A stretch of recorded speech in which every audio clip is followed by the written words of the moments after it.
ఆయన దగ్గరికి వచ్చినప్పుడు ప్రార్థన చేయొచ్చు రావాలి. ప్రార్థనే కావాలి మనకు.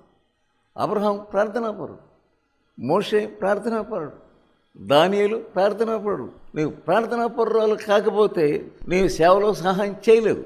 కొన్నిసార్లు పని చేస్తేనే ప్రార్థన చేసుకుంటూనే ఉండాలి. అంతేగాని ఈ ప్రార్థన అనేది ఇది నీకు ఊపిరి లాంటిది, నీకు ప్రాణవాయువు లాంటిది. ప్రాణవాయువు లేకుండా నువ్వు ఎలా బ్రతకలేవు, ప్రార్థన లేకుండా నువ్వు బ్రతకలేవు. పనికి మధ్యలో కొంత గ్యాప్, ఆ గ్యాప్లో నువ్వు ప్రార్థన చేసుకోవాలి, నడుస్తా ప్రార్థన చేసుకోవాలి.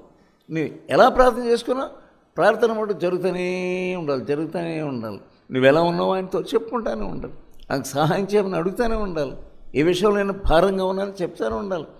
పలానా పాపం నేను చేయకుండా నాకు సహాయం చేయమని ప్రార్థన చేయాలి. ఆ శోధన దగ్గరికి వచ్చింది. మీరు శోధనలో ప్రవేశించుకున్నట్లుగా మెలకువగా ఉండి ప్రార్థన చేయండి.